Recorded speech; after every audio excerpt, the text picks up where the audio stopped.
Chapter 111, The Ninth Floor. The rest of the floor exploration was a breeze for Ray. He realized that when he was really trying, C-tier monsters really weren't a threat to him. He wasn't even giving them a chance to attack him before rendering counters and destroying them where they stood. Or where they hid. A few were actually able to render attacks in the form of, but Ray was easily able to counter with his ore. He also considered it a waste since he already had an skill.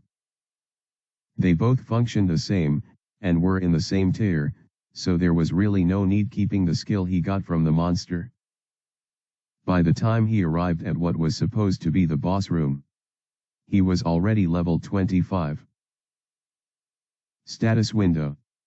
Ray mumbled. Name Ray Skylar. Race human. Class Elite Enigma. Level 25. Life Force, 22. Mana level, 84.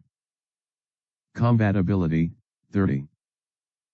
Stat points, 9. Skills. Skills nil. Alignment neutral. You are a mystery to the world. While the underworld trembles in your presence, those on the surface do not understand your true strength. Looks like I killed quite a number of them. Or maybe they were a lot stronger than they seemed. Either way, for Ray, he felt a sense of accomplishment from watching his stats blossom. My total mana level is 100. Finally. I'm in the triple digits. With buffs aiding him, he could get a considerable stack of mana on his side. Now then. Back to business. Ray's eyes darted to the gate that stood imposingly before him. It was the boss room. The gate had designs of glaciers imprinted on it, something surreal, but also imposing. Blue and white complemented each other on the hardened surface that stood erect, but for Ray it was just another obstacle that needed to be destroyed. Boom! A single punch from clenched fist was enough to send the entire thing flying off. Let's make preparations. He mumbled, ensuring his buffs were still activated. Skills could be divided into two major types: active and passive. Passive skills could be turned on and off, but by leaving them on, their effects were constant throughout the user's life without a need for activation. However, active skills had to be activated anytime a user wanted to utilize them. To mention a few others, are all passive skills that are currently on. The others that had to be activated every time he needed them were stuff like, etc. I don't know how powerful the boss is, but I don't want to overestimate it and use up my buffs too early. Since Ray had rushed through the 9th floor, he was yet to even spend 3 hours here. If I hurry, I could challenge one more floor. His thoughts trailed. Well, let's go. He stepped into the freezing cold room, much colder than the outer area had been. Ray could certainly feel the frosty effect of his new environment, but it didn't take too long for his skill to acclimate him to the cold. Let's see what we have here. The boss monster in this room had no throne or regal elegance attached to it.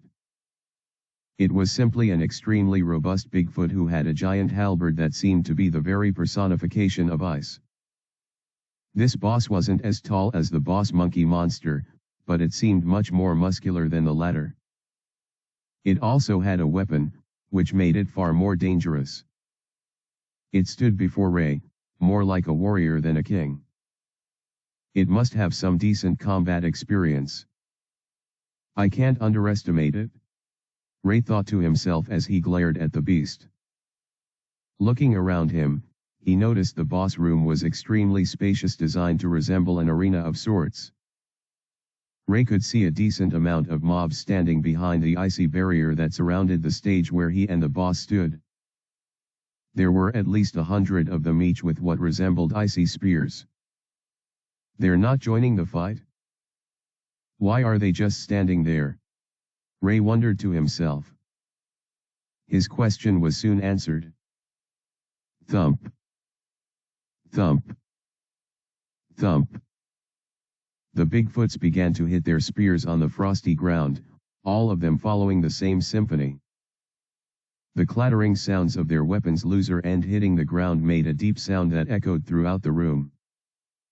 Growls of the creatures filled the air, almost as if they were cheering for their boss champion of the floor. AHH. I see. Ray thought to himself as he looked around him. The Bigfoots had the arena completely surrounded, yet they would not take advantage of their numbers and positions to attack. They just kept humming and pounding their weapon on the ground like a savage tribe. So this is like a match to them. The boss monster raised his halberd at this point, his silent growls growing louder by the second.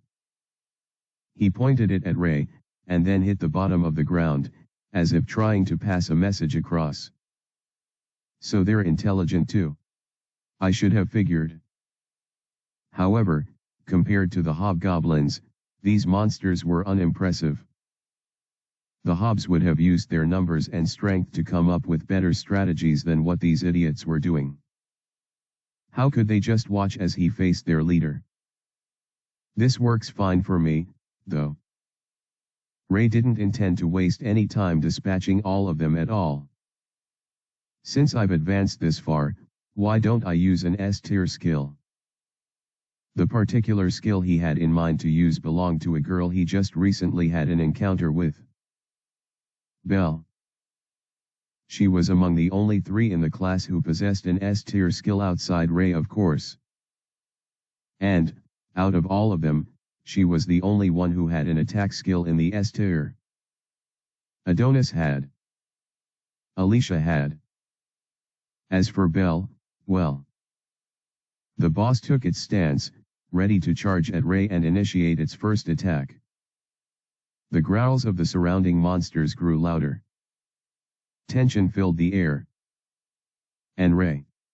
All he did was move his lips and casually raise a hand forward. That was all it took.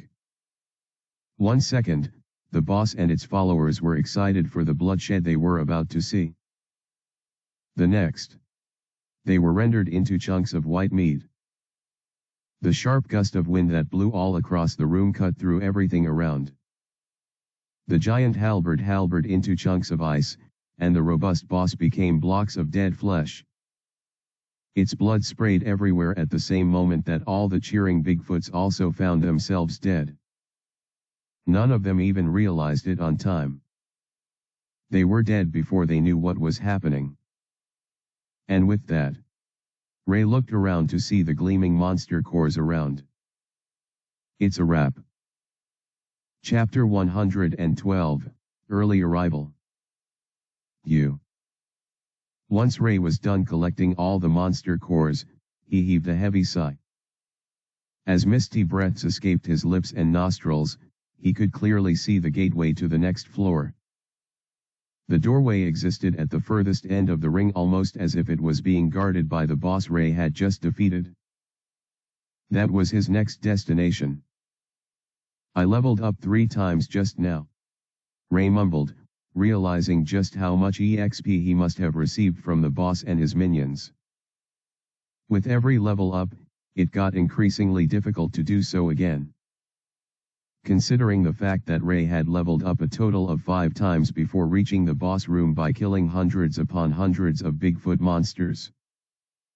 It was surprising that he was able to level up 3 times just from 100 others and a boss. The Bigfoot monsters here were holding weapons, so they're probably stronger than the ones I faced outside, was Ray's line of reasoning. The boss had to also be quite strong. With those thoughts in mind, Ray was happy he didn't dawdle at all. I still have about 2 hours left. I can still challenge the next floor, right? Ray knew he was pushing it, but he liked his current streak. He didn't want to ruin the momentum. If I can reach level 30, no, level 35 today, I'll be satisfied. He stared at the black gate that led to the next floor. It wasn't covered in frost or anything, which surprised Ray. That had to mean that the gate had special properties, or the floor that it led to was extremely hot. Ray braced himself more for the second possibility. "I'll have to speedrun this one," he whispered, more white clouds of cold air escaping his lungs. Time wasn't on his side. Alicia silently read her book in the library, flipping through the pages with a small smile on her face. She wasn't smiling due to what she was reading, but because of something else. Someone else. In a few more hours, Ray will come here. She didn't want to explicitly admit to herself why she was happy about this prospect. But she was. Alicia was almost done with the current book in her hands, a literature text regarding the common practices of the people of H-Tray which had now been outlawed. She had read this particular book before, but that was so long ago, back when she just started frequenting the library. A lot had happened since then, and so she wanted to revisit the literature and see if she could have a new, more informed, grasp on what she had read before.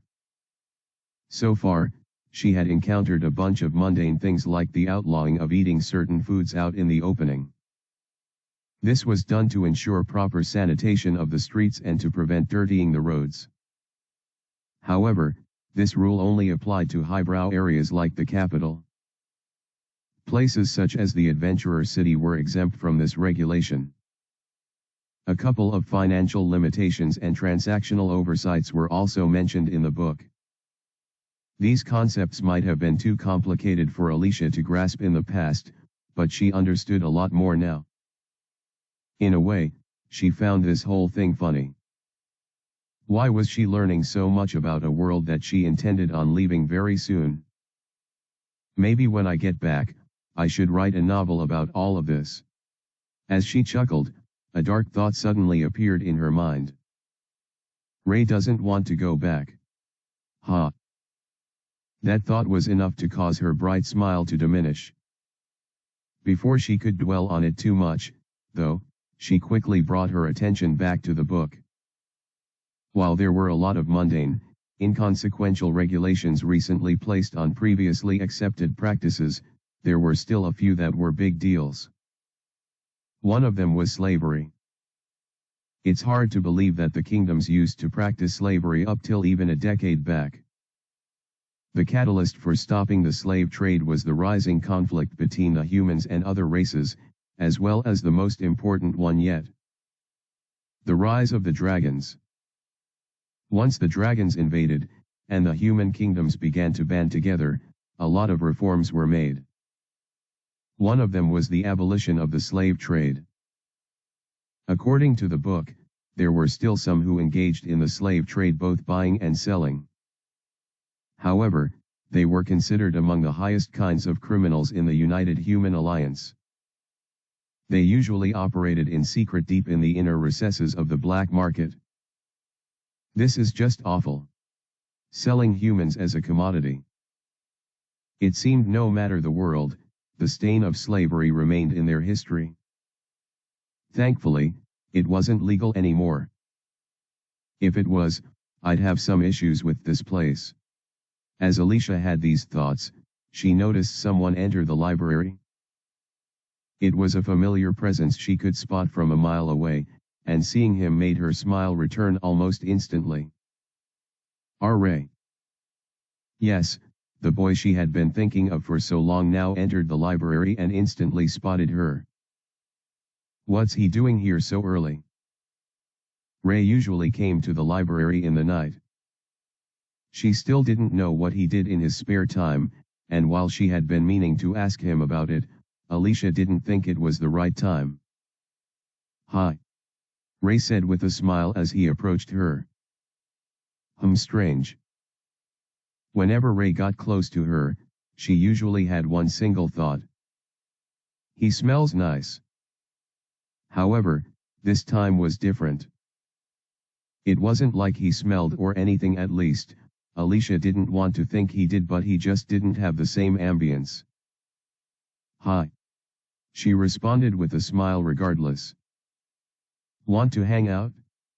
I was thinking we should go to the town together. Alicia raised her brow in even more surprise. Usually, Ray would want to hang out with her in the library. He was often very interested in reading as much as he could, and he even sought her consultation on some books to read. Alicia had even been thinking of introducing him to the current book she was reading once she was done. So, this was strange. I have a surprise for you. Haha. Once Alicia heard that, she couldn't help but smile to herself. Another surprise, huh? Huh? I mean, yeah. Haha. Alicia couldn't help but giggle at Ray's awkwardness. She thought he had already gotten over his nervousness around her, and she still remembered how incredibly confident he had been the other day. The timid version of Ray had his charms, but she liked it better when he became more assertive. It showed he was comfortable around her. All right then. Alicia closed her book and rose to her feet. Wouldn't want to keep the surprise waiting. Yeah. I know, right. Ray's fidgety attitude made her feel like this surprise of his was a big deal, which was why she abandoned her book. She was a bit curious to see what he had in store for her. Could it be a confession? Alicia didn't think she was ready for something like that yet. She liked her current vibe with Ray and didn't want him to ruin it. I shouldn't assume. Let's just see where this goes. With that in mind, Alicia left her book on the library table. I'll continue reading it when I get back. That was what she thought. Asterisk. Asterisk. Asterisk. Thanks for reading. I wonder why Ray came back early. He's meant to be grinding hard, isn't he? What do you think? Chapter 113, The Juice Shop. They went past the town square, towards the marketplace. Throughout the journey, Ray kept bringing up random topics, and Alicia didn't quite understand why. For example, things like her dreams, her thoughts on certain guys in their class. The breaking point for Alicia was when he asked about what she thought about Billy. She actually considered him to be an imposter at some point, maybe Justin disguised as Ray. But on their way out of the royal estate, they saw Justin hanging out with his friends. It couldn't have been him. Still, Alicia wasn't sure this was really Ray. To exercise caution, she asked him questions that only Ray would know, questions involving things they discussed in the library or in his room.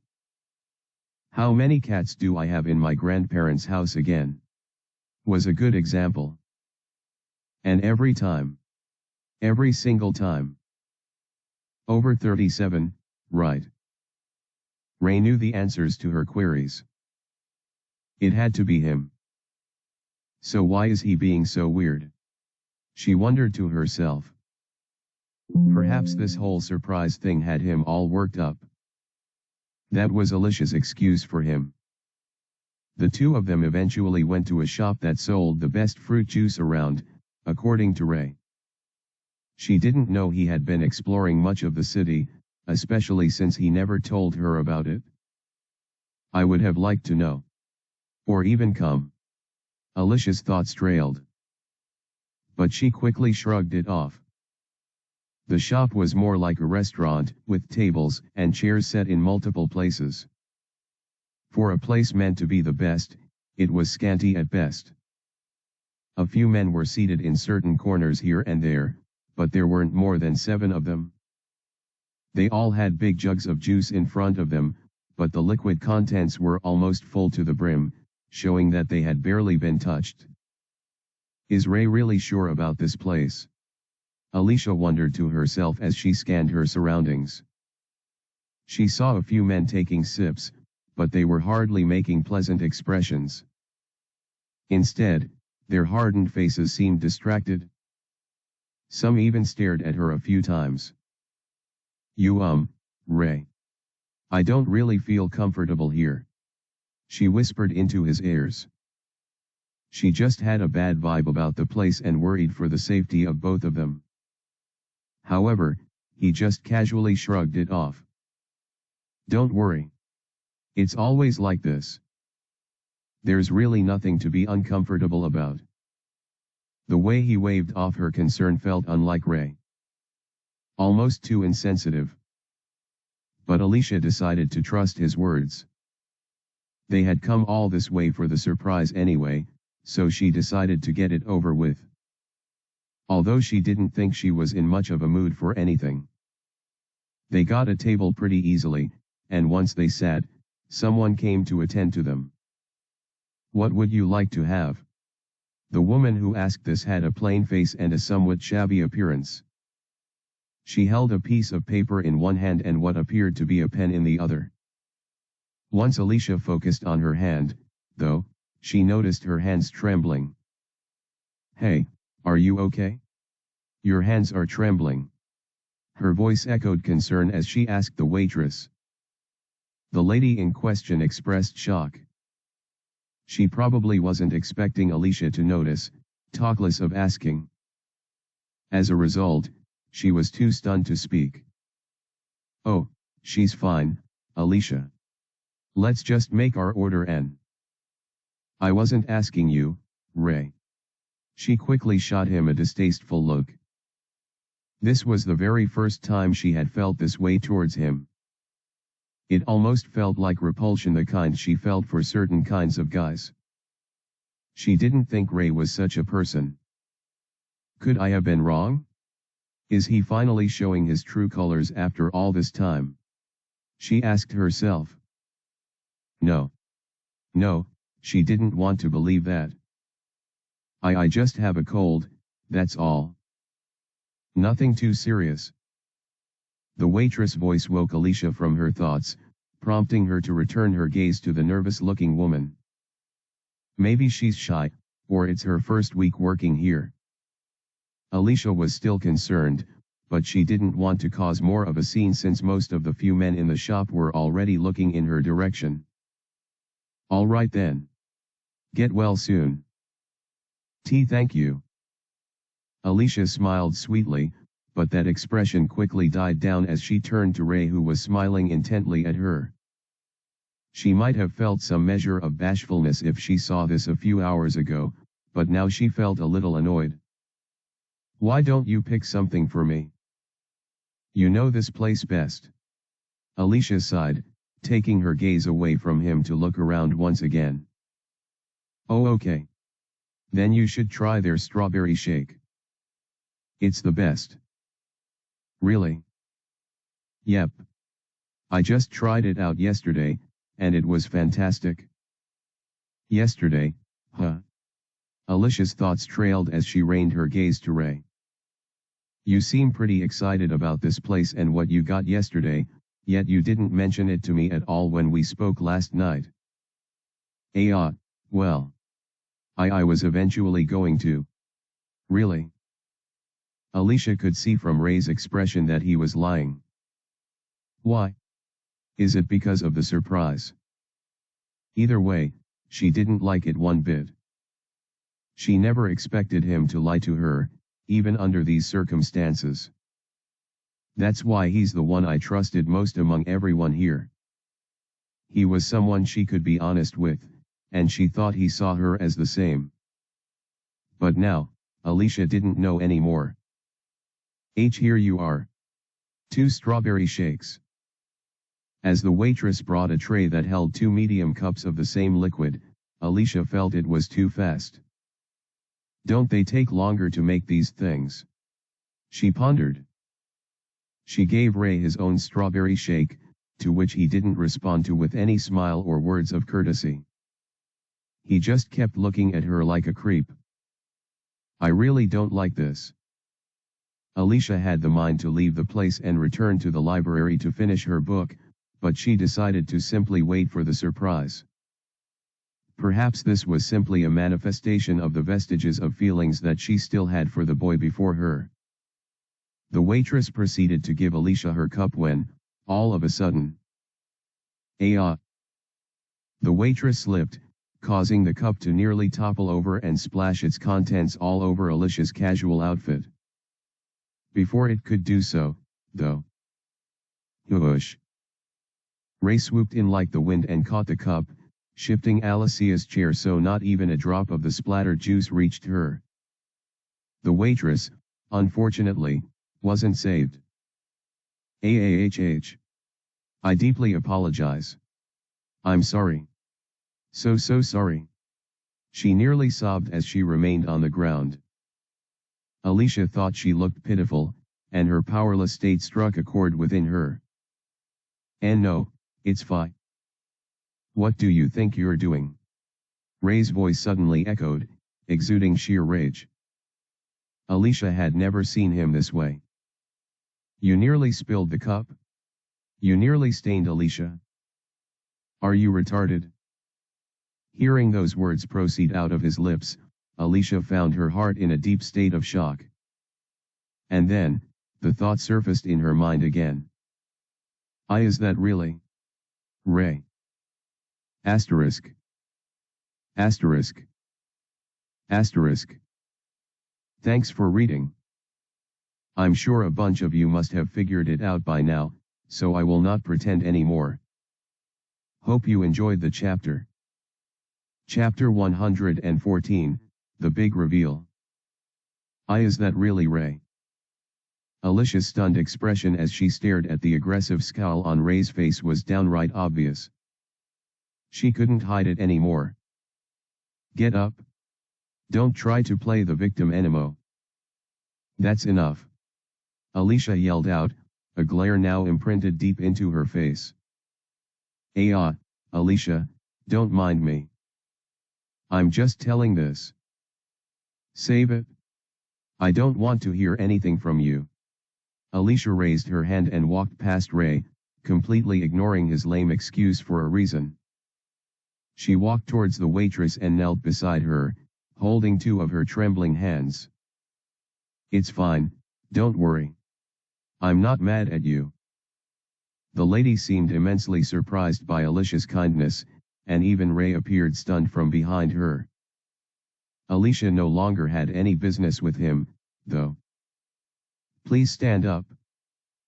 She helped the waitress up, and after they both rose to their feet, she nodded and smiled even more broadly. You made a mistake. It happens. Maybe take the rest of the day off. Since this lady wasn't feeling too well, and she was probably inexperienced in her job, it was best to rest. No, I see couldn't. Alicia instantly understood why.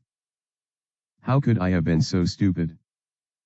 She's probably working like this because she has no choice in the matter. Life wasn't all rainbow and sunshine for everyone in the city, even in a place like the capital. A lot of people were struggling, and since the laws outlawed begging, many couldn't turn to that for survival. I understand. Alicia smiled as she grabbed the woman's two hands and slipped something inside. It was a gold coin, the one she didn't get to spend during the first excursion. She drew closer to the waitress, practically embracing her, and whispered words into her ears. Use this to take care of yourself and your family well. You can quit this job and start something you really want to do. A gold coin was powerful in this world.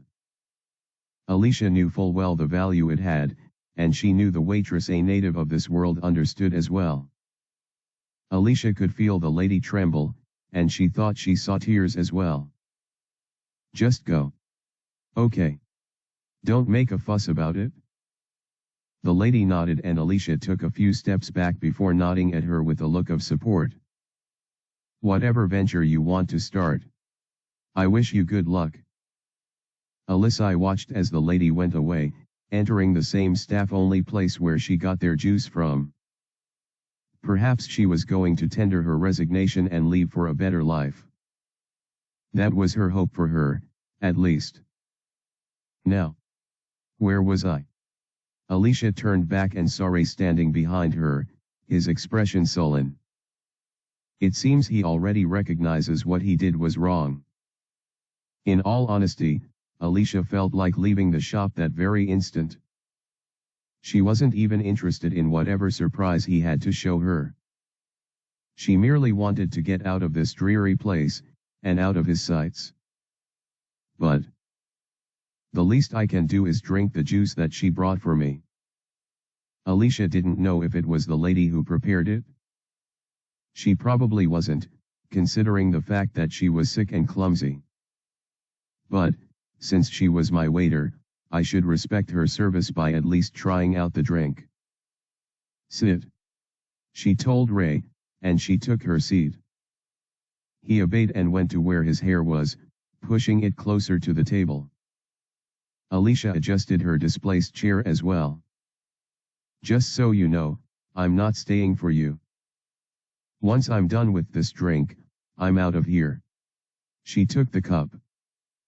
She expected him to argue or render some stupid excuse that would disgust her more.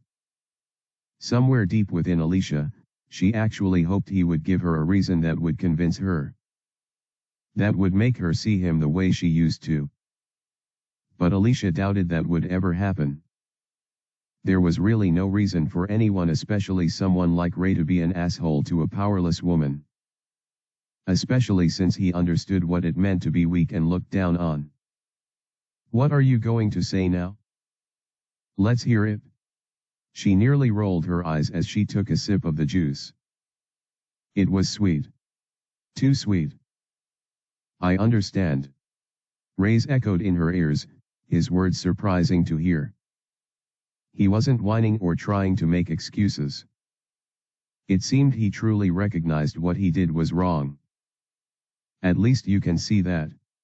Alicia strangely felt a tinge of relief after hearing his sullen voice. It seemed he wasn't beyond redemption, after all. Perhaps he needed time to reflect some more. But isn't this false advertising? Alicia shot Ray a look of disgust as she traced her sight to the cup in her hand.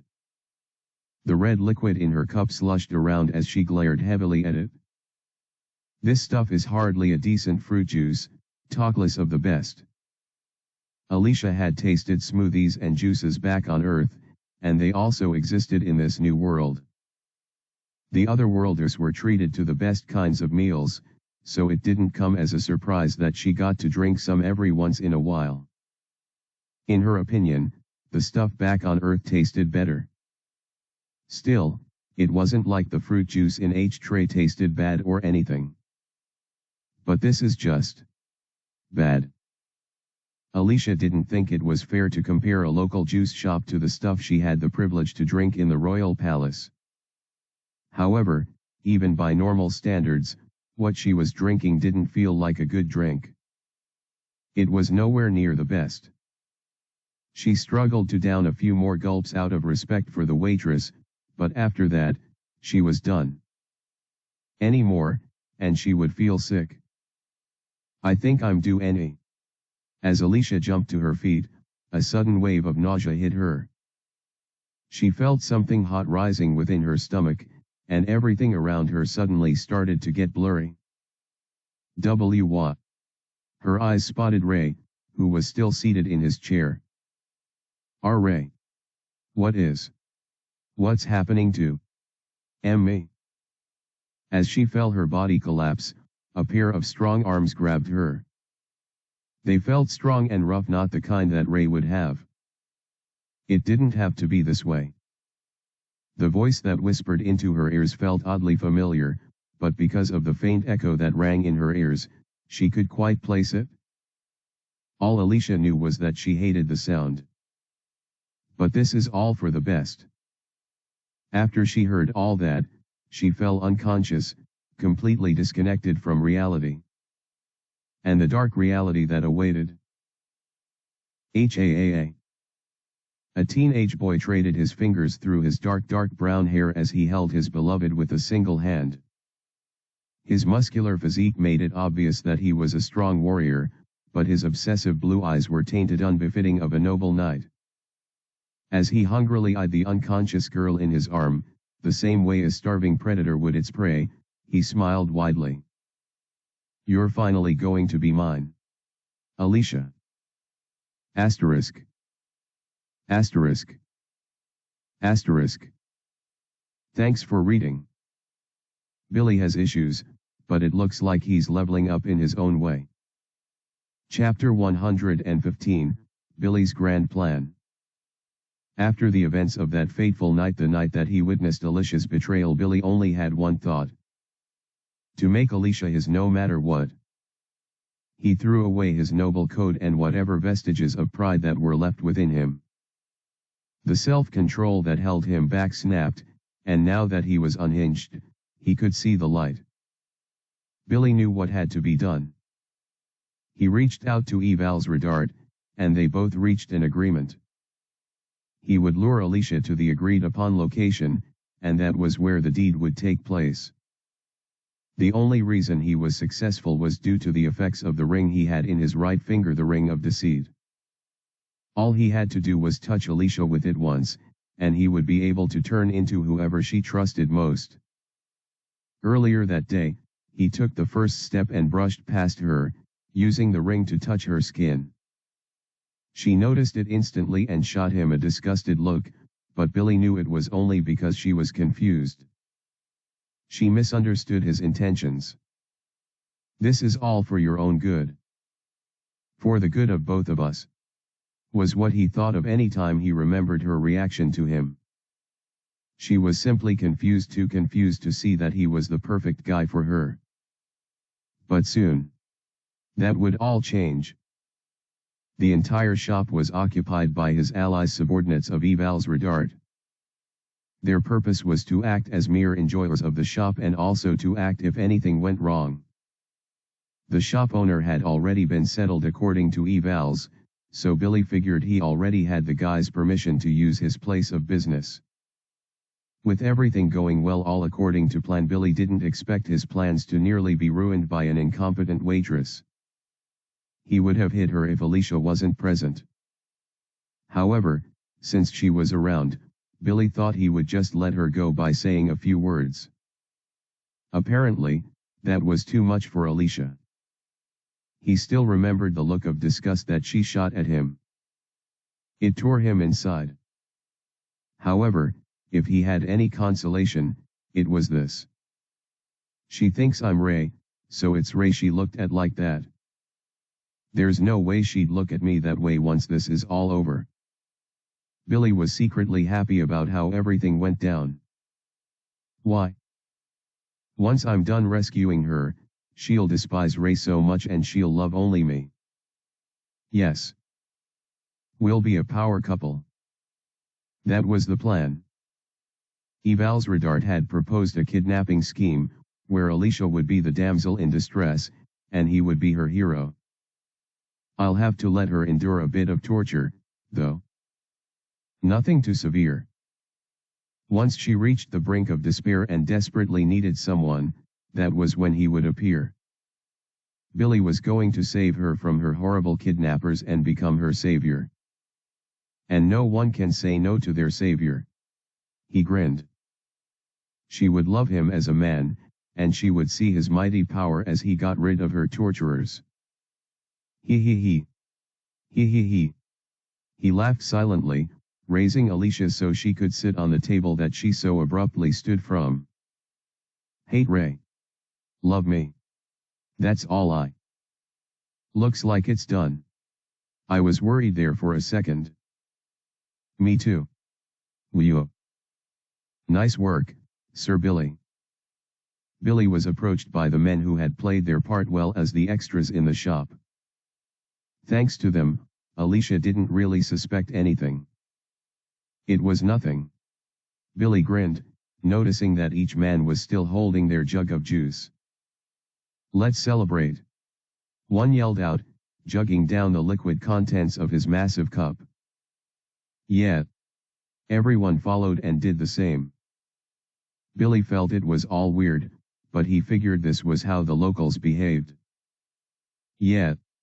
He also raised his cup of juice and drank of its contents. It tasted like plain juice, not too bad and not too good. Alicia's juice had to be sweetened so she couldn't notice the bitter taste of the sedative they gave her. However, his juice wasn't so great either. Well, I guess that whole lie about this place being the best will also be pinned on Ray. Billy chuckled more to himself as he saw the ring that gleamed on Alicia's finger. A wave of envy rushed into him as he felt hot within his stomach. He felt his head pounding and he took it as a sign of rage. That ring. You don't need it. Billy staggered as he rushed to where he placed Alicia. He yanked off the ring and threw it on the floor, almost as if it was nothing but a mere pebble. Billy didn't know how much the ring was worth, but since it came from Ray, he knew it couldn't have been worth very much. I'll buy you a better one. I'll give you a proper ri.ng. Billy felt nauseated, and everything around him began to turn blurry. His heart pounded heavily within his chest as he watched the men around close in on him. They seemed to have smiles wrapped around their faces. Facades that seemed to be masks of malevolence. Why you? He slowly began to realize what was happening. What do you guys think you're doing? His warrior body was trying its hardest to resist the effects of whatever they fed him, but it was too late for him. He couldn't even feel his body any longer. He. What an idiot. He heard one man say. Look at the stupid expression on his face. Another said in a loud cackle. Why you can't talk to me like that? Billy wanted to tell, but his lips felt sluggish. A gullible buffoon. He has no idea that he and his lady are gonna be sold off. Ha ha ha. He doomed himself and the poor girl. Also he could play the hero. Looks like the boss was right. He's nothing but a naive sucker. As Billy felt his eyes forcefully close, feelings of betrayal and fear tugged at his racing heart. But we had a deal. His thoughts trailed pathetically. I even gave them a gold coin for their services. Asterisk. Asterisk. Asterisk. Looks like Billy's master plan didn't work. That sucks for real. Let me hear your thoughts in the comments. Haha. And yet. Thanks for reading. Haha. Is it all done? A burly man, robust with a bulging stomach appeared from the inner recesses of the staff-only room. He had blood stains on his hand, and each finger had rings on them. His fat-ridden body moved slowly as he cleaned his bloodied hands with the rag and flung it to the side once he was done. Oh, leader. Did you kill that woman already? One of the men who had secured both Alicia and Billy said with a somewhat disappointed face. What do you think? The fat man answered with a twisted grin. His hands were meant to be clean now, but stains of red still appeared in some areas. I see. I shouldn't have even asked. In all honesty, this man as well as the rest of his 6 comrades wanted to have his way with her. He had been looking forward to enjoying the waitress for some time now. When we killed her boss and took over this shop, I expected my time to come soon. He felt frustrated that his leader had done away with her already. She intentionally tripped, that woman. I was watching everything that happened with my skill. The robust man said with a smirk. I had to punish her. The sadistic gleam in his eyes told the men that watched him that it wasn't a quick experience for the poor lady. She must have suffered intensely. Her corpse is still there, if you want to have a go. I tried to keep her in as good a shape as possible. As the robust man said this, he brought a coin out of his sleeve and tossed it in the air, before picking it up from the air and placing it in his pouch. At least I got a reward for my troubles. He chuckled silently. The men who watched him didn't move. They remained in their positions despite already having the permission to fulfill their carnal desires. What's the matter? Is it because she's a corpse now? It's not like you've not done it that way before. He chuckled. He wasn't wrong. This man, Gus, knew how sick and demented his men were. They would shove their meat into anything female that had a hole, dead or alive. So what was stopping them this time? Ha ha ha ha. It's fine. I'm good, thank you. Me too. The reason for these reactions towards Gus was simple. The men understood that the woman they lusted after was not the one they were going to meet behind the staff-only door. Her body would have been smashed to a pulp by Gus' massive arms, her teeth would have been knocked out by his bronze rings. Her body would have been thoroughly mutilated, torn apart in its entirety. That was how messed up leader Gus was. Ha ha ha ha. Is that so? Then I suppose we better forget all about this and focus on the task at hand. All the men nodded. Their two prisoners, potentially slaves, were right in their grasp. Based on their expensive-looking attires, despite how casual they seemed, they were quite rich. The fact that the lady even gave a total stranger a gold coin attested to the fact.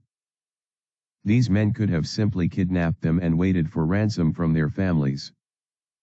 However, that wasn't their intention at all. Just as the boss instructed, we'll take them to the warehouse. Their boss, Evals Redart, was a slave trader, and a prominent one at that. He ran the largest slave trade business in the southern parts of the United Human Alliance, and men like Gus and his minions were only a fraction of the people he had under his command. This warehouse that they were taking these two to was one of the many places they held slaves. Only one of its kind existed in a city, so the capital's warehouse was especially important as well as large. The special place, right? We remember. Slaves had varying values placed on them. Some slaves, like random beggars that were kidnapped in the streets, were common commodities that weren't worth much. Women were priced higher than men when it came to regular folks, since the pleasure that was associated with a female slave seemed to outweigh the labor that a male could provide. Those who had special abilities, skills, or a useful class were valued even higher. They were taken to the special area of the warehouse, where only the best of commodities were kept. Seems you already know what to do. I'm off to take a shit. When I come back, we'll get going. Everyone in the room knew what Gus was truly going to do in the restroom, but no one said anything. They just watched him leave. One of the men spotted a gleaming white ring on the floor while his leader's back was turned against him. The same man that desired the waitress the most. He recognized the ring as the one that the lady called Alicia had worn when she entered the shop. The same one that Billy had flung away in rage. He. It seemed luck hadn't fully abandoned this man yet, considering how valuable the ring seemed to be. While no one was looking, he yanked it from the ground and licked his lips in greed. I won't be long, don't worry. Gus' echoing voice caused him to tremble as he dipped the ring into his pocket. No one could know what he had just done, else they'd eye him for a prize he rightfully earned. I'm sure it's worth at least a couple gold coins. Maybe. Just maybe. A platinum coin. Men like this common criminal had never been privileged to hold a platinum coin in his hand before. He could only daydream about it. But now he had a chance to earn it. Once I sell it, I'll buy my freedom from Sir Redart and return to my hometown. Once he brought tons of money to his people, they were bound to welcome him as a hero and not the rogue that everyone knew him to be. Eventually, he could settle down and have his own family. That sort of life didn't sound so bad. Even to a common criminal. Asterisk. Asterisk. Asterisk. Thanks for reading. This was a pretty dark chapter, I know. Apologies if it made anyone uncomfortable. Chapter 117, Strange Observation. HAAA. HAAA. A young, dark-haired man stood at the center of what appeared to be a corpse party. He had a dark mask on his face, and his eyes glowed bright crimson, even as his hair fell and covered his face. In this hellish world, one filled with unimaginable heat, steam, and flaming geysers, the young man leaked out a musty sigh and chuckled. He he he. Ha ha ha. Ha ha ha ha ha ha. Gleaming monster cores appeared around him, and the destroyed bodies of what appeared to be crimson-looking monkeys, a striking variant of the monkey monsters and Bigfoot monsters. These ones had very dark dirt and crimson bodies. Their bodies were a mess now, all of their innards strewn around and cooked by the intense heat in the area. Looks like I made it in time. The cackling boy smirked as he looked ahead to see a crawling figure.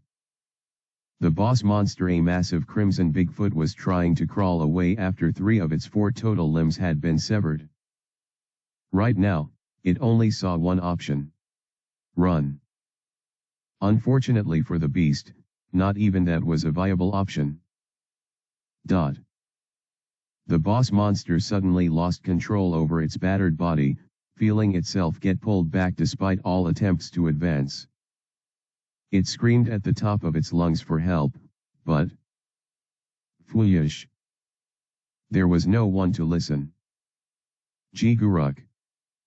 It was the strongest in that floor, and now it was the only one remaining. Squelch. A hand dug through its chest, causing hot blood to flow out like a faucet. The monster could feel as its core was grabbed and forcefully yanked out. This was the end. Jiguruk.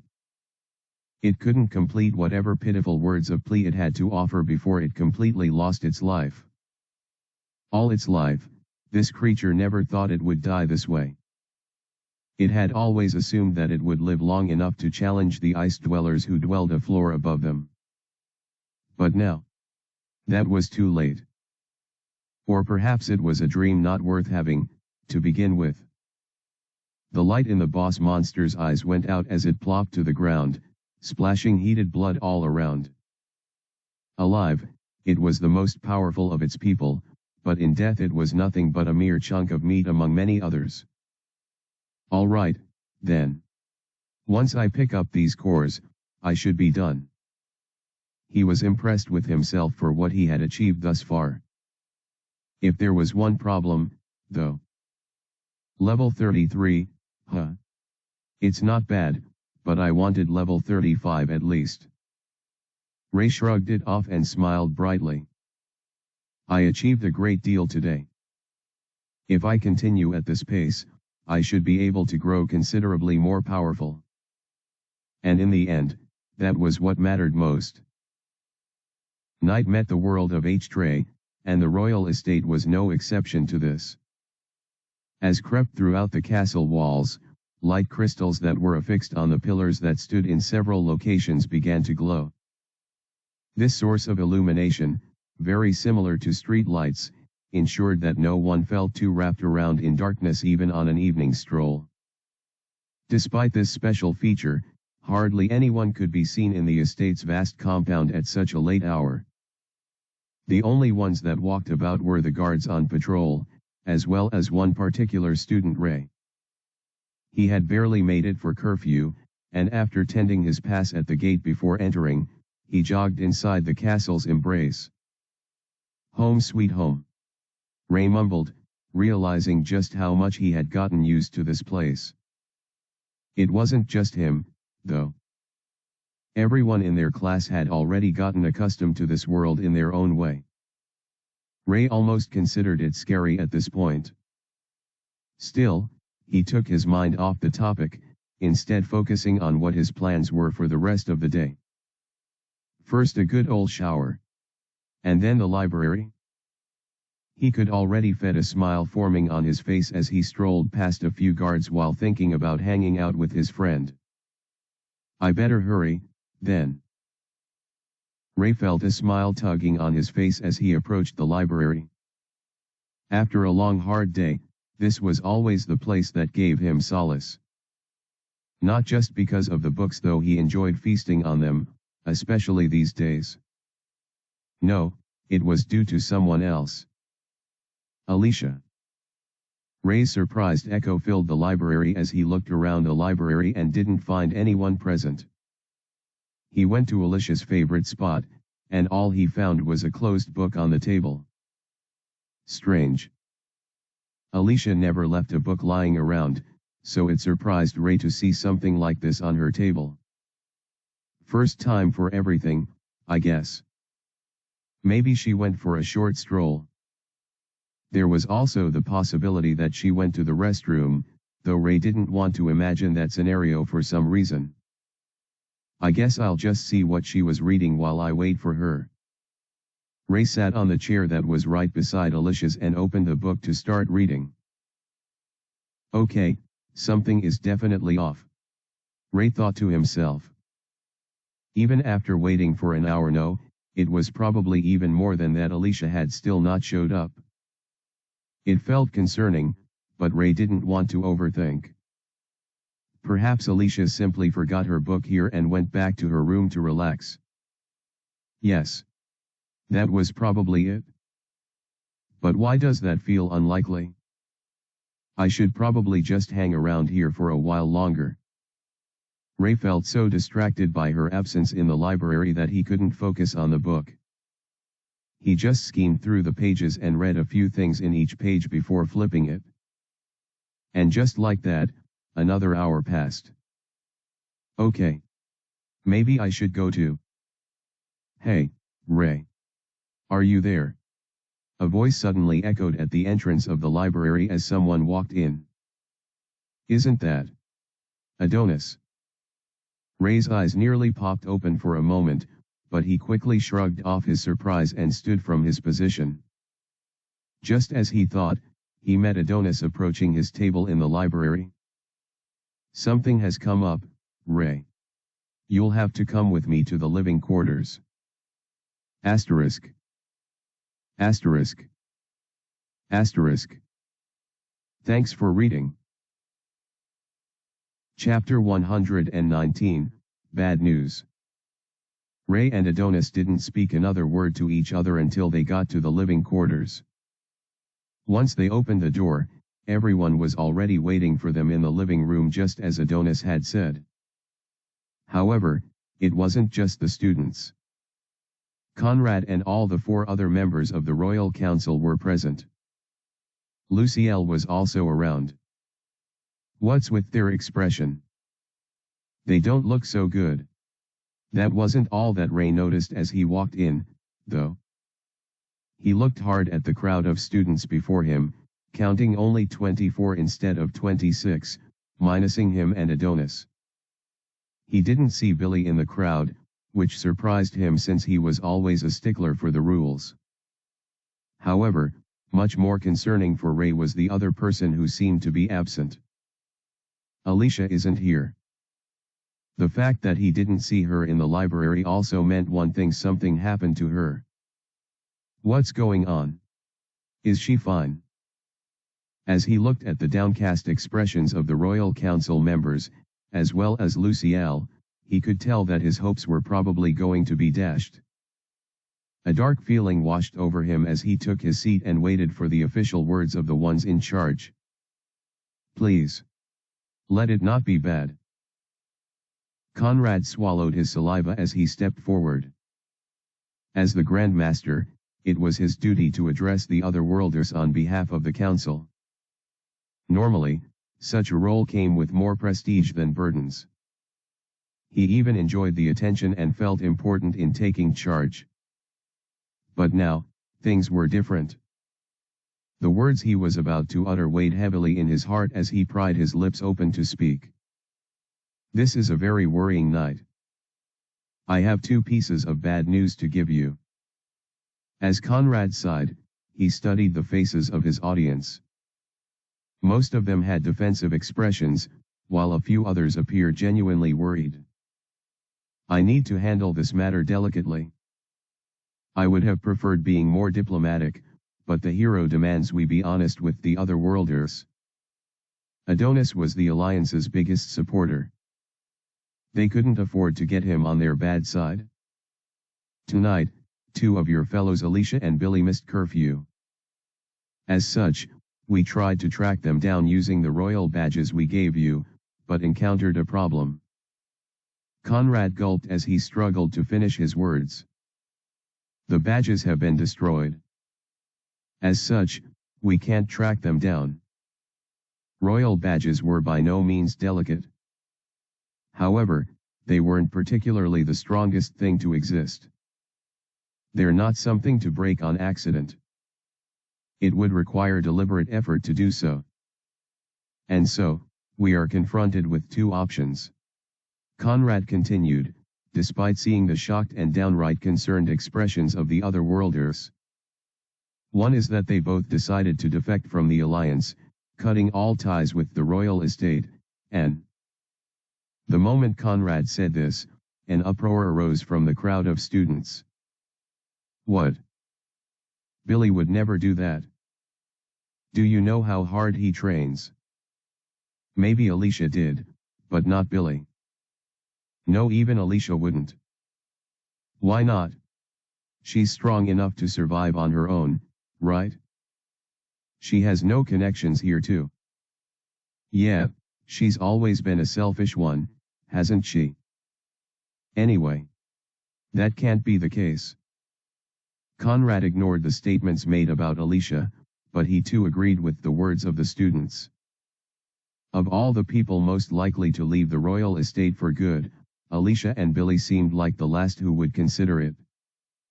Adonis had also said the same thing when this was brought to his notice. That meant the second option was most likely the case. Something bad must have happened to them. In essence, they're in danger. Conrad explicitly announced the second option. The students found themselves exchanging puzzled glances. There wasn't an uproar like the last time, but doubtful faces filled the room. Conrad understood why. They're both powerful otherworlders, one of the best among the group. There aren't many who could face them and win. Given a couple more months, Conrad was even sure they could surpass the Alliance's most powerful warriors and mage respectively. It could be the case of a kidnapping, or some other trouble that we are unaware of, but what we do know now is that they're missing. Can you track their last location or something? A voice emerged from the crowd. It came from a dark-haired boy in the crowd. Conrad shook his head and sighed, turning to Luciel to explain. The royal badge doesn't work that way. It serves as a conduit for tracking magic. As such, it only reveals the current location of whoever wields it when the magic is cast. Once the Grand Mage was done explaining, the room fell into loud murmurs. Students had varying theories about what was going on and what could possibly have happened. If you all have any idea about where they were going, or the plans they had, then please speak up. Adonis' voice cut through the murmurs instantly. His face oozed the most concern, and while he appeared worried, nothing about that diminished his regal handsomeness. I saw the both of them walk past the gate together.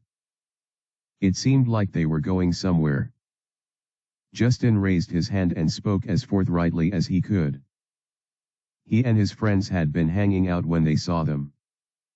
Even though he called out to Billy, it seemed the boy was too distracted by Alyssa to see him. I see. Adonis murmured, his hand on his chin.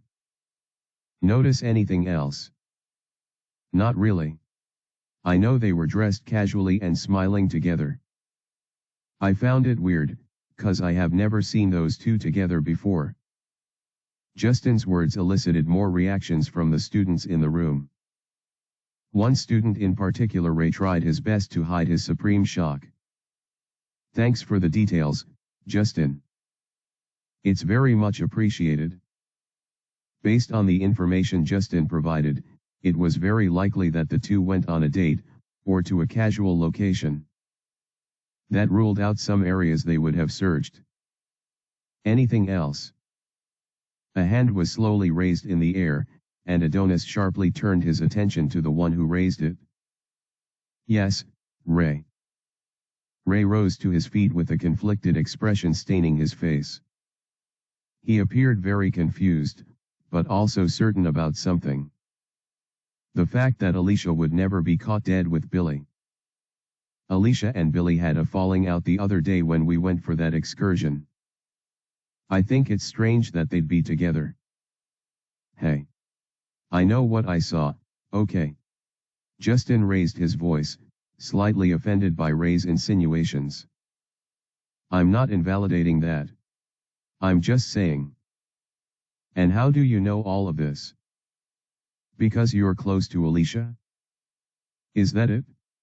Another voice echoed among the crowd. Suddenly, bursts of laughter began to echo among the students. It only lasted for a second at most, though. That's enough, guys. 2 of our classmates are missing, and they could very well be in danger, yet you all are laughing. Adonis' annoyed face seemed to bring the much-needed sanity into the room. Thank you for your contribution, Ray. That will also be considered. Ray returned to his seat, and a somber mood filled the room. It was at this point that the situation truly dawned on them. Billy and Alicia were missing. Asterisk. Asterisk. Asterisk. Thanks for reading. Brace yourself for the second round of bad news. Chapter 120, A Hero's Disposition. Once a few moments of silence was achieved, Adonis turned to Grandmaster Conrad and nodded.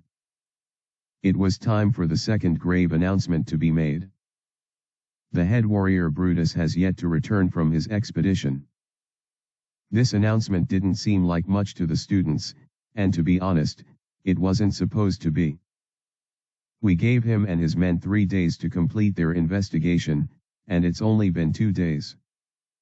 Normally, there would be no cause for concern, but a recent development has occurred. The faces of the twisted slowly began to twist in worry.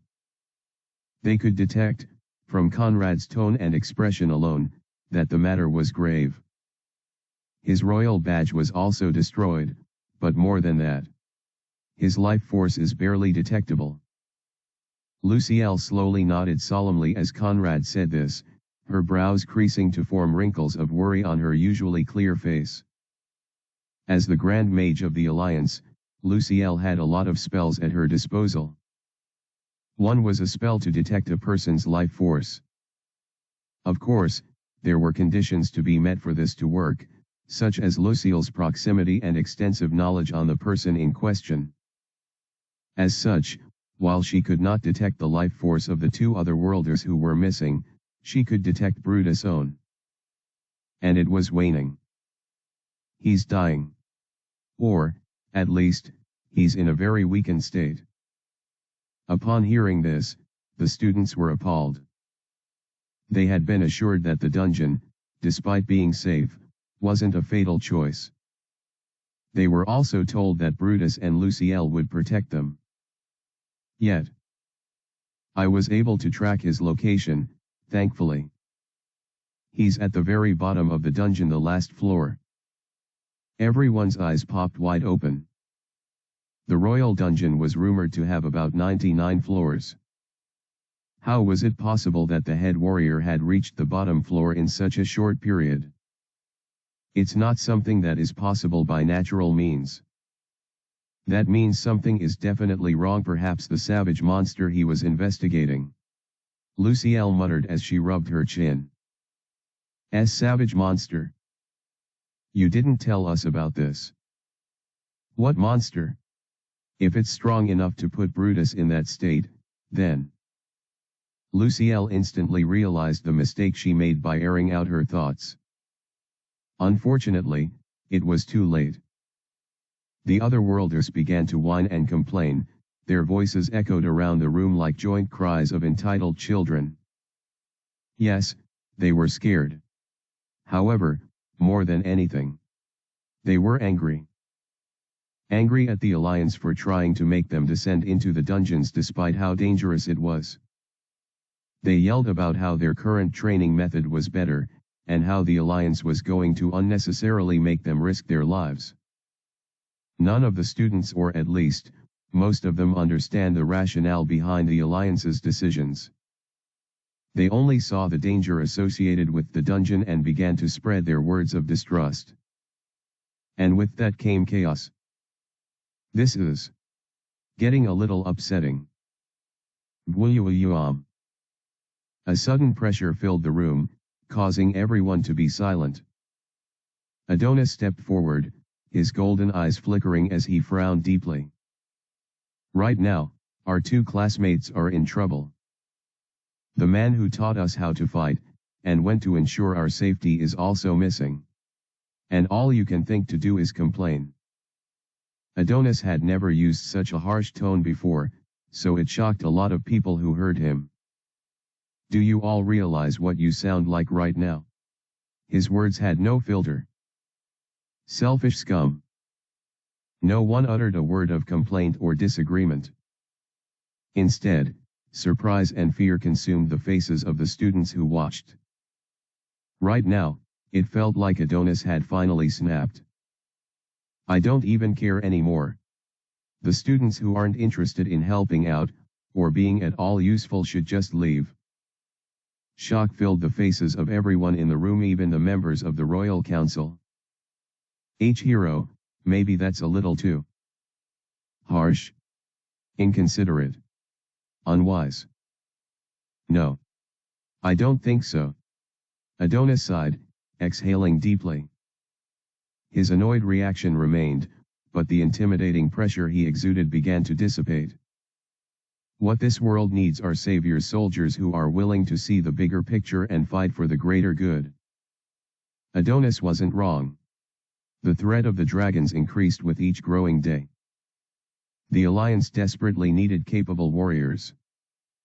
But what I see before me are still immature children who think this is all a game and desire to be pampered. They were only teenagers, so their previous displays of immaturity were very much understandable. But the situation was different now. This wasn't a time to murmur, gossip, or complain. It was a moment that required decisive action. Yet, the very saviors of this world were not interested in any of that. What is the point of wasting time and resources on you if you won't do anything but complain at crucial moments like this? Adonis said it as it was. The Alliance doesn't need otherworlders who simply want to grow strong so they don't get devoured by the dangers of the world. What they need are heroes who will brave the danger and save the world from peril. It was a tough task, one that shouldn't be thrust on mere teenagers. But for the people of H-Tray, 16 years was the legal age for humans. That was why the summoning spell had been so specific to summon high schoolers who were that age.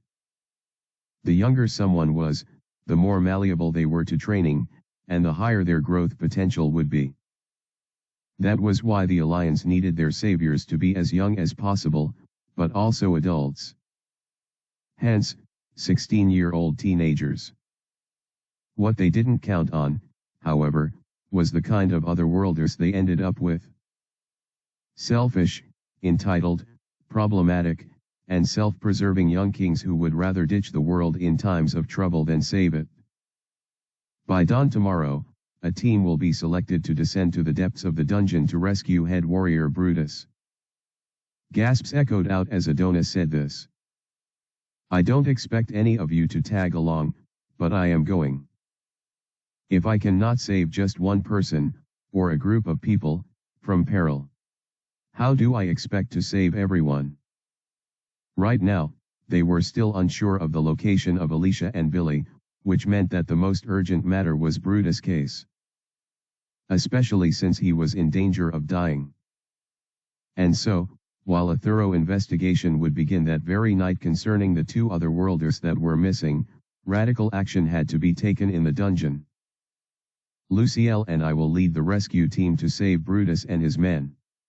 Adonis declared, his gaze cold and his tone oozing resolve. You all can choose to remain here, or enjoy your stay in the town for all I care. No, You could even leave the estate if that's what you really want. These were heavy words, but Adonis no longer held anything back. All his diplomacy was gone. I will remain here, and I will do my best to save this world from the dragons, he roared. Everyone was silent. Everything was still. All eyes were on Adonis as he walked out the door. And I don't care if I have to do it alone. Asterisk. Asterisk. Asterisk. Thanks for reading. What an intense chapter, right? How do you see Adonis and his reaction towards everything? Was he right? Or did he go too far? Chapter 121, The First Clue. Looks like you finally went and did it, Adonis. Ray's thoughts flowed as he watched Adonis storm out of the room.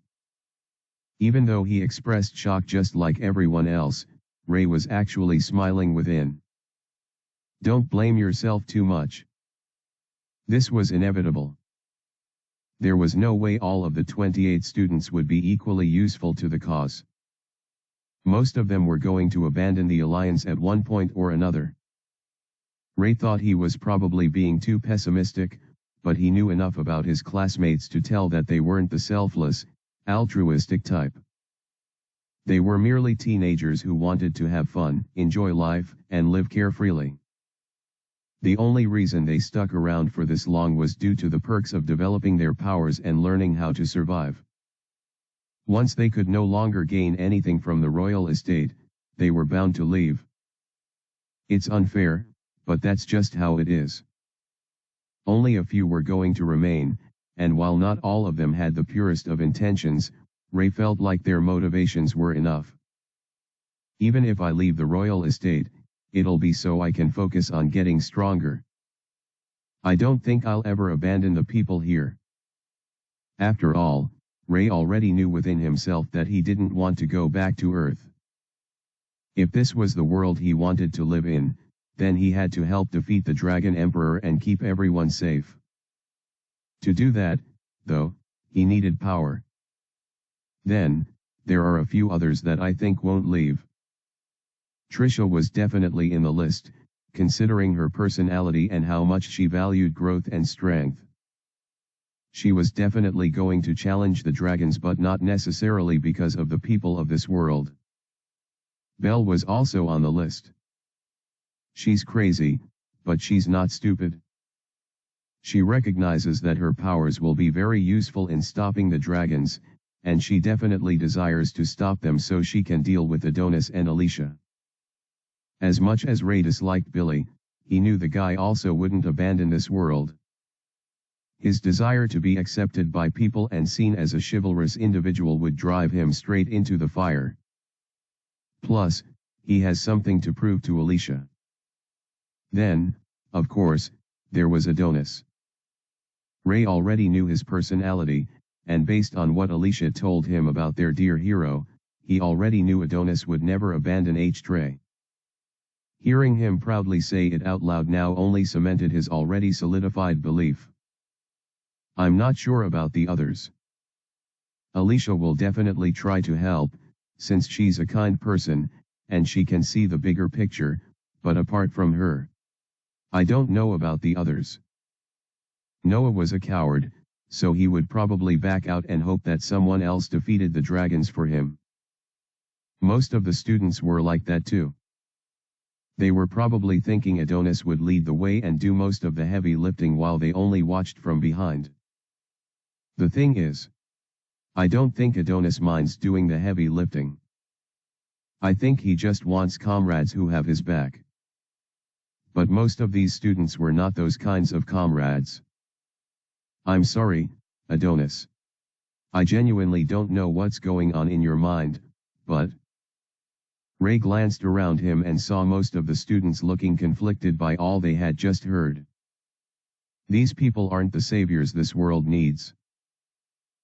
Ray returned to his room after the meeting was called off. Grandmaster Conrad assured the students that they would update them on the recent happenings, and he also made a pathetic attempt to make everyone feel better. He probably thought doing so would discourage the students from leaving, but Ray saw it as pointless. Everyone already knew what was at stake this late in the game. If the so-called saviors were still being uncooperative, then it's better to nip it in the bud early. The useless ones should leave so the serious ones can remain. That was his simple line of reasoning. However, the moment he entered his room and collapsed on his bed, his thoughts swiftly changed to the initial issue. Alicia's missing. And she was last spotted with Billy. To Ray, this entire line of logic didn't make sense. After they made up in the library, on the night after the excursion, Alicia had told him all about what Billy did to her. The entire incident in the town square was known to him, and he could clearly see the disgust on Alicia's face as she described it. There was no way she would want to associate with Billy after that. Ray had heard a few people whisper stuff in the lines of maybe they're secretly dating. However, he didn't believe it for even a second. Sure, Ray was doubtful that he had a chance with Alicia, and he knew Billy seemed to be a man with better prospects than him. But I know Alicia would never go for that snake. He's a creep, and nothing about their interaction strikes me as anything more than a one-sided obsession. Ray didn't doubt Alicia for even a moment. Billy must have done something to her. Maybe he charmed her or something. It was possible that he had even eloped with her after placing her under his spell. I wouldn't doubt it if he was that unhinged now. Just thinking about Billy and the possibility of what he could have done to Alicia placed Ray in a different state of rage. I need to join this investigation. It was possible that he could make considerably more progress if he had access to the resources of the Alliance's investigation, but Ray had a different thing in mind. I can't trust the process. If I want to find her, I'll have to do it on my own. There was one thing that kept popping into Ray's mind when he thought about Alicia. The white ember. All he had to do was find the ring, and he'd be able to know where she was. With his first clue in mind, Ray already knew where he had to go. Looks like I'll be returning sooner than I expected. This time, however, this wasn't about business. Asterisk. Asterisk. Asterisk. Thanks for reading. I know the title of this arc is about the dungeon and all, yet we haven't even spent much time there. Sucks, but we'll get to that. I promise. In the meantime, I hope you're not too bored. Chapter 122, A Dark Place. Alicia groaned as she slowly opened her eyes. The expanse around her was dark, and she struggled to see since her vision was still blurry.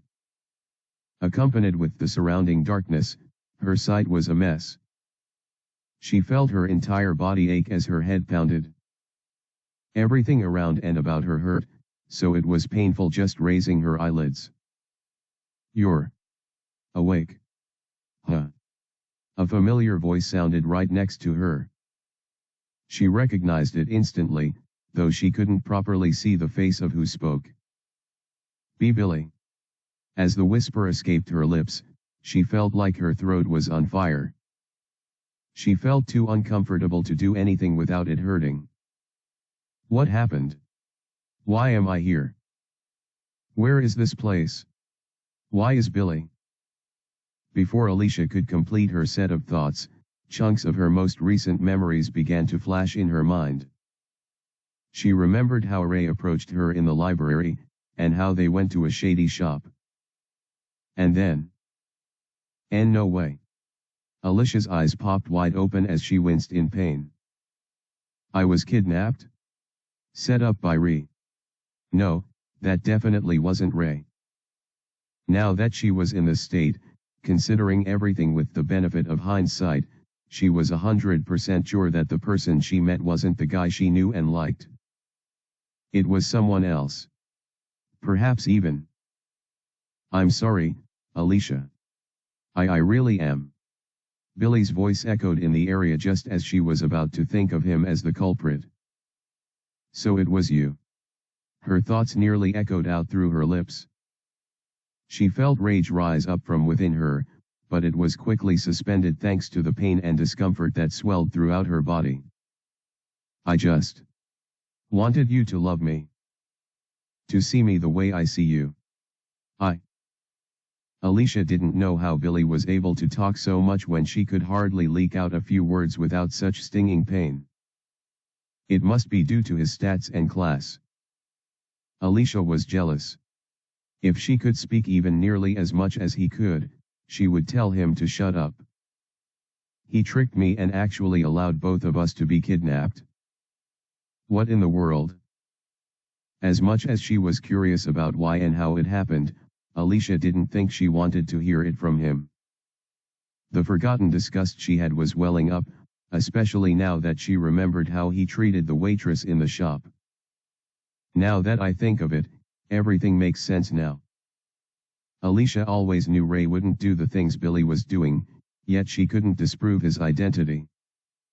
Now that she was sure, it all connected. I can't believe he would do something so creepy. Forgive me. Please. She heard Billy murmur and groan, however Alicia didn't care much for what he was saying. I've been kidnapped. I need to find a way out. That was the only thing on her mind. Status window. Name Alicia White. Race human. Class Grand Tamer. Level 9. Life Force, 1/10. Mana level, 30. Combat ability, 23. Stat points, 0. Skills. Skills nil. Alignment lawful good. A pet lover who desires to return home, but cannot afford to see others in a state of distress. Your skills and class are in perfect synergy with you. Warning, you are currently under a status condition that renders you incapable of much of anything. What is this? Alicia could not believe her eyes. Her mana and combat abilities were locked, which meant she couldn't utilize them even if she mustered the strength to.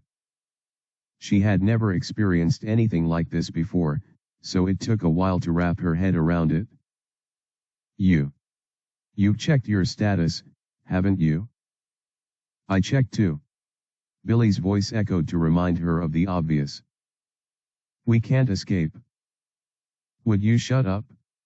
Who put us into this mess in the first place? Alicia wanted to yell, but she knew she couldn't. Yelling was unproductive anyway, so she decided not to suffer for it. Are we the only ones here? Alicia finally spoke. It hurt her to do so both physically and mentally, but she had to gather more information. Since he had been awake for longer, surely he'd know. No. There are a few others. But they were taken out. To eat? Billy wasn't called out, and she was unconscious, so did that mean he decided not to leave her all by herself? Alicia knew it was something that Billy could do, but that didn't mean she suddenly felt grateful. If it hadn't been for him, she would have been reading her book in peace. What's going to happen to us? Seconds after Alicia croaked out this question, there was no response from Billy. Only his heavy breathing could be heard. Answer me. Alicia hardened her tone, causing her to wince in more pain. A few more seconds passed before Billy's trembling voice revealed the truth. Slavery. As Alicia heard this, her eyes widened. Slavery. We're going to be sold. Her heart raced, causing her body to feel much weaker than before. It'll be better if you don't get too worked up. Billy murmured. It'll hurt more if you struggle. Alicia felt more and more upset as she heard him speak, but Billy wasn't wrong. Right now, she was in tremendous pain thanks to her current disorientation. I can't escape in my current state, and if I don't do anything, we'll be sold to slavery. That was her current predicament. Is there a way out of this? There was none that Alicia knew of. It made her increasingly frustrated, but she kept her emotions in check. She had to take her time to analyze it. Hold on. That's it? Time. She still had no idea what the time was, and how much longer it would take before they would get sold. Naturally, she did the only thing she could do to find out. How long do we have until we're sold? If they had like a week before being sold, there was a chance that the royal estate search party would find them first. The black market was somehow involved in this, so she knew the royal council would crack down on their activities to find her and Billy. We still have a chance of our powers returning too. I don't know how long this effect lasts for, but it can't be forever, right? They just had to be vigilant and bide their time until the perfect opportunity arrived. Tomorrow. Yet. As Alicia heard this, her thoughts instantly froze. What did you just say? Deep down, Alicia hoped she didn't clearly hear what Billy had just whispered. Much to her horrors, however, her hopes were dashed. I heard. We are gonna be sold. Tomorrow. Her body trembled at the news. I am sorry. Alicia. I really am. At this point, Alicia was too deep in deep fear to even hear Billy. She was too scared to think. The only person she could think of at this point was Ray. Help me. As Alicia struggled to feel the white amber on her finger, she couldn't. This discovery broke her heart even more, and tears fell from her eyes. Please help me. Anyone. Ray. Even though her prayers fell on deaf ears, Alicia wouldn't stop mumbling to herself. Until she finally fell unconscious once again. Asterisk. Asterisk. Asterisk. Thanks for reading. Will it be too late? Will Ray be able to save Alicia, and will Adonis be able to save Brutus? Who knows? Chapter 123, Adonis worries. This isn't how it's supposed to go. Adonis mumbled to himself as he stared at the night sky. He didn't remember every single detail of the past, but he knew about this incident. The kidnapping of Billy and Alicia. It's supposed to happen way further in the future. Sure, a lot of things had been altered now, but he never expected such a drastic change to the original timeline. They'll nearly be sold at the slave auction a few days after being captured, but thankfully the investigation was done before the process was complete. As a result, the Royal Knights rushed in and apprehended a lot of criminals in the black market and slavery world. Unfortunately, this huge victory came with a great loss. Alicia's mental state became unstable and she became insane. Billy was fine, but he was too concerned with Alicia's health that he didn't focus on training any longer.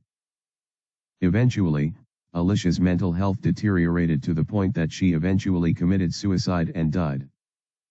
As for Billy, he joined her in the afterlife not long after. Adonis didn't know the details of their relationship back then, or how they were captured in the first place, but he suspected that they were lovers. Or something of the sort. Billy still seems very fond of Alicia, but it didn't seem like she felt the same. I thought, for sure, they wouldn't ever go on that date of theirs that led to the incident. And even if they did, it wouldn't be anytime soon. So why?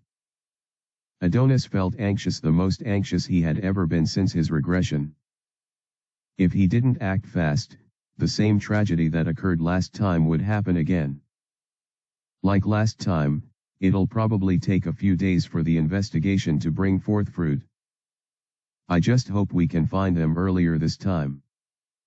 Adonis didn't know where the auction center was, and even if he did, The location was said to constantly change for each auction. With the kidnapping happening much earlier than anticipated, there was a good chance that it wouldn't be the same location as last time. It bothered Adonis to the core that he felt useless at such a crucial moment. He gritted his teeth and sank his fingers deep into his palm. Things can't start falling apart now. We've hardly even begun. Somehow, it felt like things were even worse now. Sure, everyone was growing stronger at a much faster pace, but problems were arising here and there that didn't happen in the original timeline. And I honestly don't know what to do. The most he could do for Alicia and Billy was pray that they were found earlier than last time. And if Alicia's madness repeated itself this time, he could solve it using his extensive knowledge of H-Tray. As long as they weren't dead. Adonis was confident that his two comrades would be fine. The same can't be said about Brutus, though. Adonis' face darkened the moment he thought about the head warrior's current situation. This is yet another change I wasn't expecting. In his past life, there was an investigation carried out by Brutus and Luciel, but it wasn't anything too serious. The students were soon able to begin exploring dungeons and killing monsters. But the timeline has changed. Apparently there's a strong monster that surfaced. One that didn't do so in the past. Adonis tried to think about the possibilities, and he had a few ideas. Right now, I should be stronger than them. And so, he was fairly confident that Brutus and his team would be able to subdue the monster and return. However, this had to happen. Adonis was puzzled to his core about so many things. Where did all the monocrystals and monster cores go? Our 7th floor dungeon exploration remains memorable to me because of that stash we found. It was a huge victory for the United Human Alliance, and it helped them greatly in their preparation for the imminent war. But now, all those resources were gone. But why? There's a possibility that there is another class traitor. I can't rule it out completely. Adonis felt his heart ache, and he felt his head hurting. There were a lot of possibilities to think about, and it was a little too overwhelming for the hero. And the fact that none of them are helping matters is the worst part of all this. Adonis never expected his classmates to suffer the way they did in the past. In fact, the whole reason he was training so hard was to save everyone. But he couldn't do it alone. I need help. Tons of it. But none of them are being very helpful. Adonis thought he could be the glue that held everyone together, especially after seeing what happened the last time. But after being so patient with them and seeing the way things were going, he had to face the truth. Most of them were useless. I'd have better luck with a select few than such a crowd. That was why he had to save people like Brutus. He's a knight that's loyal to humanity, and in the near future, he'll become even stronger than he is now. Brutus was an indispensable asset to the salvation of the world. Something he couldn't say about most of his classmates.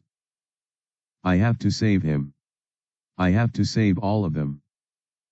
Preparations were already being made to explore the depths of the dungeon, and with the magic item that existed in the royal treasury, it was possible to directly teleport to the depths of the dungeon.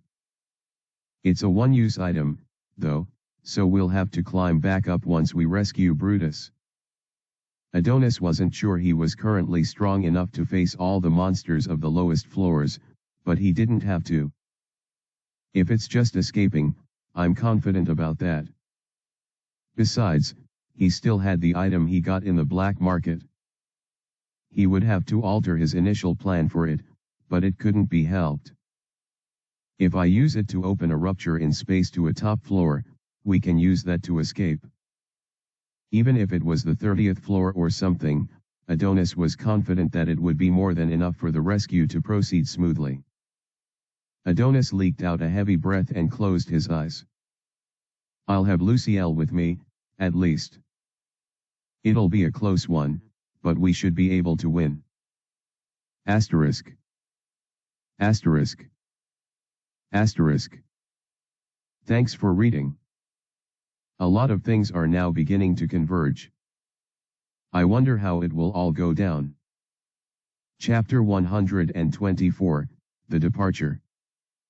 The next day arrived much faster than anyone anticipated. As the early morning sun was beginning to peek out in the sky, about 50 knights and mages stood before Adonis and Luciel. They were also graced by the presence of the members of the royal council. This was the rescue unit that would be going to the depths of the royal dungeon to save their dying comrade. Thankfully, Brutus wasn't dead yet. However, he was dying. If they didn't hurry, his life could be forfeit. And that's the end of the briefing. Any questions? Luciel asked the 50 who stood before her and the hero. However, none of the stern-faced ones had any questions. May I ask one? A loud, feminine voice came from behind the two leaders. Adonis and Luciel swiftly turned back to see a bunch of teenagers standing resolute. The one who asked the question was Trisha, and the people with her were all otherworlders. Belle, Justin, Clark, and Eric. Can we join your group? Trisha smiled, her arms folded. Why you guys? Adonis' eyes were widened in shock. He was pleasantly surprised, to say the least. He didn't expect anyone to show up. And this lineup. It's great. His thoughts beamed. Belle was known as the best mage in Alpha class. Justin, despite being very playful, had the Class A B-tier class that exceeded the C-tier class. He had very useful skills too. Like his popular skill, and also stuff like, and. One might think he didn't have any attack skills, but he actually did. His was B-tier, and mixing it with the rest of his other skill, Justin was pretty unique in his build. Clark was also a member of the Alpha class, and his skills made him seem more like a superhero than a warrior. He had, etc. His class also made him pretty sturdy, the perfect tank. Then there was Eric, the one with the most diverse sets of magic-based skills among all of them. Even though he had the C-tier class of mage, his skills ranged from A-tier abilities like, to B-tiers like. And even a couple C-tier stuff like end. He was a true mage, a jack of all trades, though master of none. If he had a better class, there was a chance he could give Belle a run for her money. It seemed like all the members of Alpha class with the exception of the two kidnapped ones were present. And then, there's her. Adonis looked at the girl who stood at their center, and probably the one who banded them together. Trisha, the strongest beta student. She had the class, but extreme skill to make her stand out even to the Alpha students. I think her skills are, and her combination of those three skills, in addition to her experience, made her very formidable. And they're all here to join us. Adonis was overjoyed, and a sudden wave of relief washed over him. It seems I was wrong about some of them. As he had this thought, the image of a certain boy flashed in his mind. Ray. I guess he wasn't up to it. I can't blame him, though. He probably felt he wasn't strong enough. Before Adonis could complete his thoughts, his eyes caught the very boy he was thinking about among a group of casually dressed men. He recognized the men as soldiers in disguise. Since they were searching for the black market, specifically where Alicia and Billy were being kept there, they had to blend in. It was far more efficient than brandishing weapons and announcing themselves as soldiers of the Alliance. What is Ray doing with them, though? Adonis thought to himself. Come on, Adonis. You won't give us an answer? That's harsh, man. Justin's voice woke Adonis from his dazed state, causing him to look right in front of him again. Sure. We'd be really happy to have you join us. He swiftly smiled. Luciel, please excuse me for a moment. You can use this opportunity to quickly brief them. All right. As soon as he heard this, Adonis jogged to where the disguised soldiers stood. It was clear that they would be departing to town very soon. It didn't take him very long to reach their position, and thankfully Ray had already caught him running from a distance. Hey, Ray. What are you doing here? He asked, expressing genuine surprise. I'm going to be joining the investigation. I'll do my best to find clues with them. Upon hearing those words, Adonis smiled slightly. He must have thought he was too weak to go to the dungeon, so he decided to help out in another way. He felt nothing but respect for Ray. Even though you're weak, you do what you can. If that wasn't the definition of a true hero, what was? All right. I wish you good luck. Adonis nodded and widened his smile. Thanks. You too. They both chucked despite the fact that they were meant to be under a lot of pressure. I'll need it. Thanks, Ray. Ray nodded and returned the look of genuine camaraderie. For a second, they both stood still, not saying a single word to each other. That was when Adonis remembered that time was running out. He turned to see Luciel already done with the briefing, so he laughed awkwardly. I should probably get going now.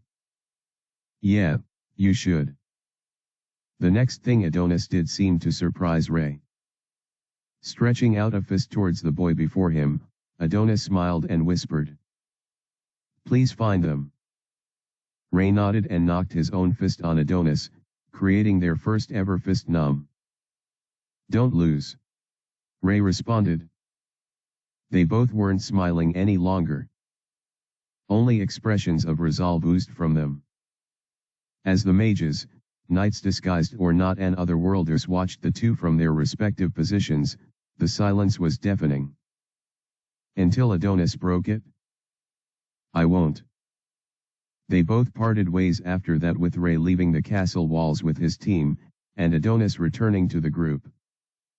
Neither of them could have guessed the horrors that were about to unfold. The tragedy that would come. Asterisk. Asterisk. Asterisk. Thanks for reading. The time has finally come for the incident to begin unfolding. Chapter 125, Finding the Lost Item. Alderd Winsley sat on his desk early in the day, just like every other day. Business in the Carrie Blanc Group's central building didn't really pick up until late evening/night, but a few customers preferred coming when there were fewer eyes on them. As a result, diligent workers like Alderd had to make themselves available.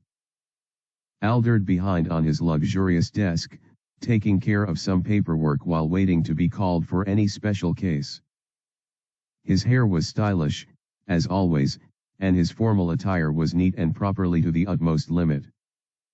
Even though he was all alone in the room, with no one watching him whatsoever, he went about his business with as much finesse and dedication as possible. He was just about to pick up another file when he finally got the call. It was from his enchanted bracelet. Our esteemed guest is here for you, sir. He says he wants to meet with you and it's urgent. The moment Alderd heard this, he jumped to his feet that very instant. There was only one person that he told the other workers to call esteemed guest when calling him about them. It's Sir Relix. Alderd had a mixed expression of both surprise and relief.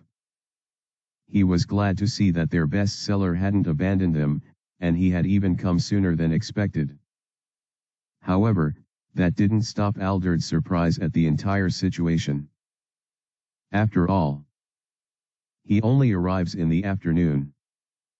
What's this new arrangement? Besides, after their first meeting, it was obvious that Alderd was always going to attend to him or his subordinate no matter what. So why did he bother asking to see me, and he says it's important as well. He began to get goosebumps, but he knew he couldn't afford to be crippled by the uncertain future ahead of him. I can't dawdle for too long, else he'll think I'm disrespecting him. Sir Relix was not only the best-seller to their Carrie Blanc group, he was also someone with a skill in the realm of absolutes the S-tier. If he didn't want their organization to perish, all possible respect had to be attributed to this man whoever he was. Tell him I'm on my way. I'll be with him shortly. As Alderd rushed out of his office, he uttered these words to the one who called him. She responded affirmatively, and Alderd found himself outside his office already. All that was left was to locate the most pristine bargain room and speak to Relix. I hope all is well. This is. Alderd Winsley was now seated right opposite Carrie Blanc's top seller and most esteemed guest, but he didn't feel too comfortable.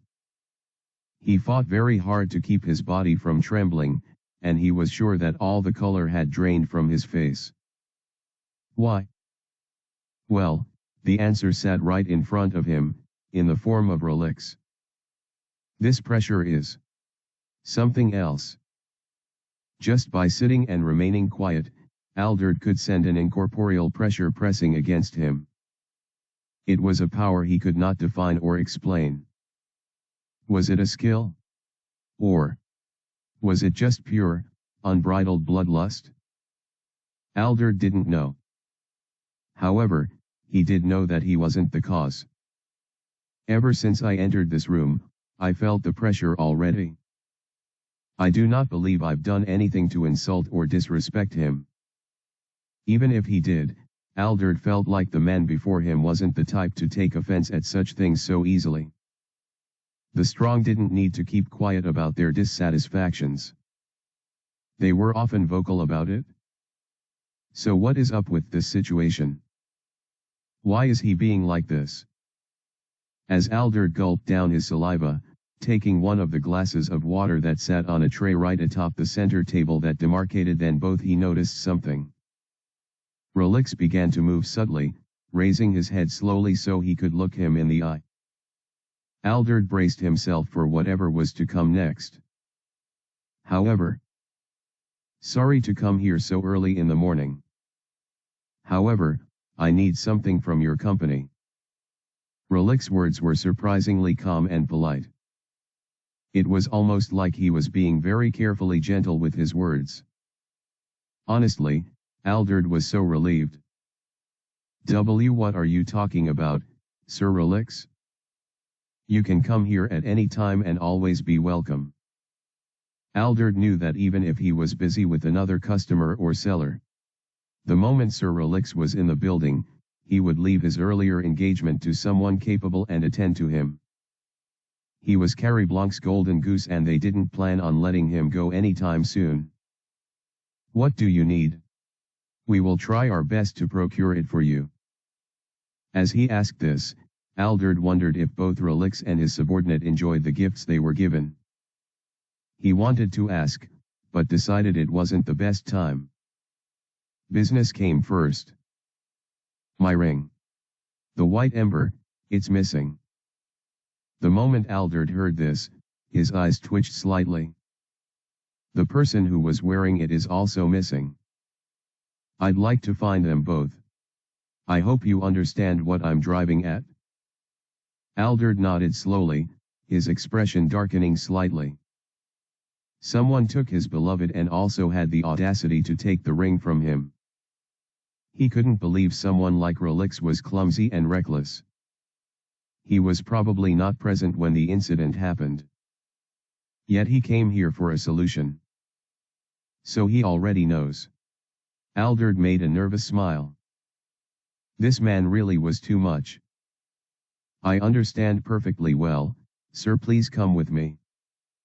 They both rose up and Alderd took him upstairs. To the second floor. Compared to the first and second floor, no one but specific staff were meant to even take a step into the floor. However, for every rule, there is an exception. And that exception was the man with him. Since he came to the Carré Blanc, he must already know of the special power in our grasp. There was no use hiding it from him at this point.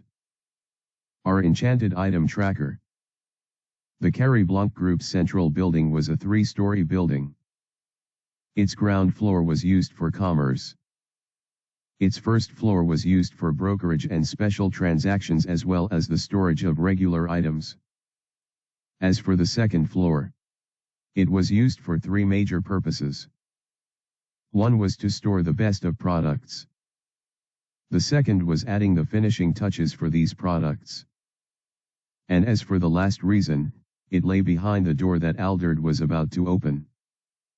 The manufacturing stations existed in the bulkier half of the building that served as an extension to the back. Since the building had a lot of space especially behind it, it wasn't surprising that manufacturing occurred there. That place was also off limits to those without access, but compared to that, this place was the real deal. The Holy of Holies. Asterisk. Asterisk. Asterisk. Thanks for reading. I appreciate the constant support I receive from you all. Just wanted you to know that, everyone.